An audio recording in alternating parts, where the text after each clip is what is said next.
Comment dois-je prouver que je connais le subjonctif, que je connais le gérondif, que je connais le conditionnel, que je suis capable d'utiliser la bonne grammaire? Bonjour tout le monde. Alors, suite à la dernière vidéo où je vous ai parlé de la grammaire au TCF Canada, des points de grammaire qui sont exigés, mais aussi qui doivent être utilisés intelligemment et correctement.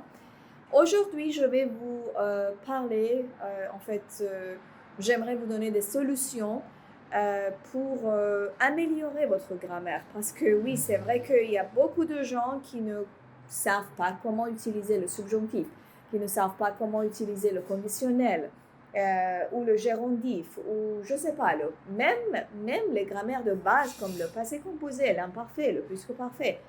Alors, comment il faudra le faire?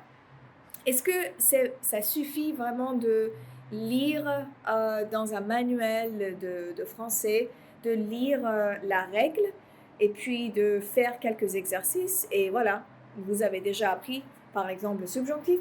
Non, bien sûr que non.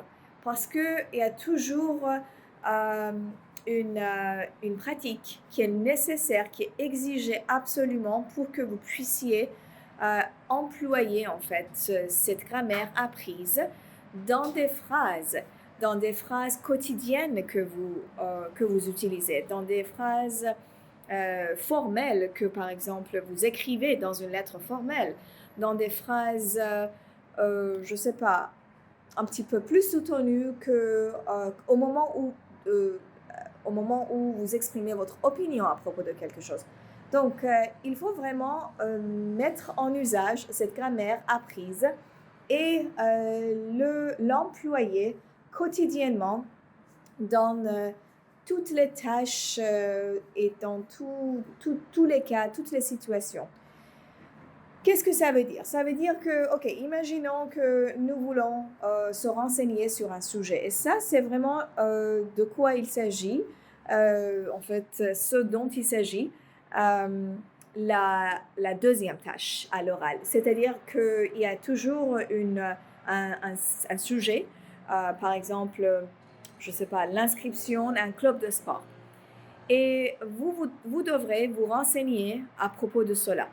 Donc, ça peut être simplement une situation de la vie quotidienne où vous appelez une compagnie, un club, etc. et vous vous renseignez.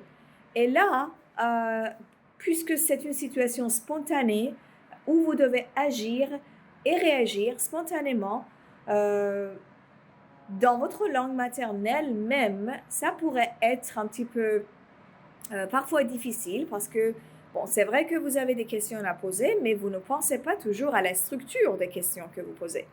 Mais à l'examen de langue, à tous les examens de langue, vous êtes là pour prouver vos connaissances, ce que vous avez déjà appris.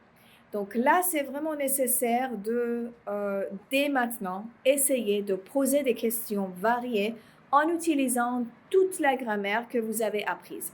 Par exemple, aujourd'hui, j'ai appris le passé composé. Comment est-ce que je peux l'utiliser pour poser une question? Alors, je vais vous dire comment.